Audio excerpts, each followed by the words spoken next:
राम राम. अबीस होममध्ये आपले खूप खूप स्वागत आहे.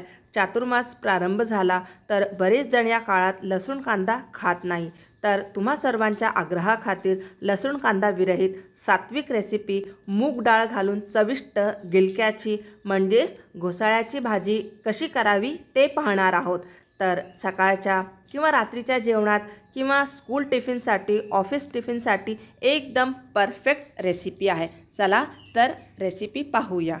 त्यासाठी 1 पाव गिलके आणि छोटी वाटी भरून पिवळी मूग डाळ 2 तास भिजत घातली होती. आता सकाळी करत असणार तर सकाळी उठल्यानंतर घातली. 15 ते 20 मिनिटं कोमट पाण्यामध्ये तरी चालेल. डाळ छान फुलली आहे. भाजी करण्यासाठी इथे मी गॅसवर जाडबुडाची कढई तापायला ठेवलेली आहे. त्यामध्ये घालूया तेल. तर इथे मी साधारण 1 चमचा तेल घेतलेला आहे. तेल तापलं आहे, त्यामध्ये घालूया मोहरी. मोहरी तडतडली आहे, त्यामध्ये घालूया पाव चमचा हळद, हिंग घालू, 1 चमचा लाल तिखट. तिखटाचं प्रमाण तुम्ही आवडीनुसार कमी किंवा जास्त करू शकतात.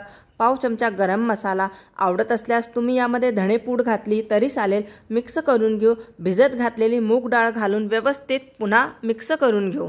साधारण 1 मिनिट डाळ मसाल्यांसोबत परतून घेऊ. गिलक्याच्या हव्या त्या आकाराच्या फोडी करून घ्यायच्या आहे, त्या घालून डाळीसोबत मिक्स करून घेऊ.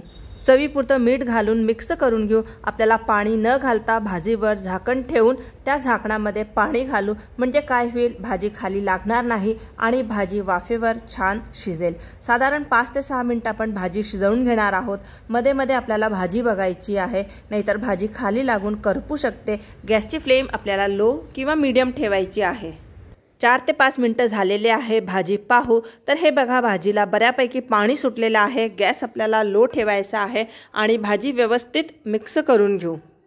तुम्हाला जर भाजी खूप कोरडी वाटत असणार तर आपण जे झाकणावरती पाणी ठेवलं होतं ते गरम झालेलं असतं, ते पाणी 1 ते 2 चमचे त्यामध्ये घालावे. त्यापेक्षा पाणी जास्त घालू नये, नाही तर भाजीला खूप जास्त पाणी सुटेल आणि भाजी पांचट होईल. पण खरं सांगू का, तशी अजिबात आवश्यकता नाही.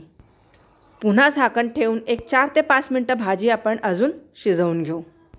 साधारण 4 ते 5 मिनिटं झालेले आहे. भाजी पाहू तर गिलके व्यवस्थित शिजलेले आहे. डाळ पाहू आपण. बापरे, गरम आहे, मला चटका लागला.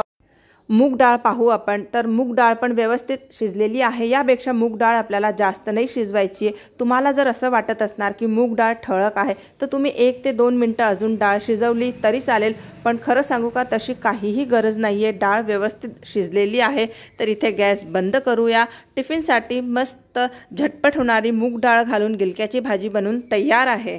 आवडत असल्यास तुम्ही यामध्ये धुवून बारीक चिरलेली कोथिंबीर घातली तरी चालेल. पण माझ्यामध्ये मूग डाळ गिलके म्हणजे मूग डाळ गिलकेस तर आहे ना, एकदम सोपी, झटपट होणारी आणि लसूण कांदा विरहित तरीसुद्धा चविष्ट. तुम्ही नक्की ट्राय करून बघा. आवडल्यास लाईक करा, शेअर करा, कमेंट करायला विसरू नका. आणि तुमच्या जे ओळखीचे असणार, जे लसूण कांदा खात नसणार, त्यांच्यापर्यंत नक्की ही रेसिपी शेअर करा. पुन्हा भेटूया एका नवीन व्हिडिओसोबत. तोपर्यंत स्वस्थ रहा आणि मस्त रहा. धन्यवाद.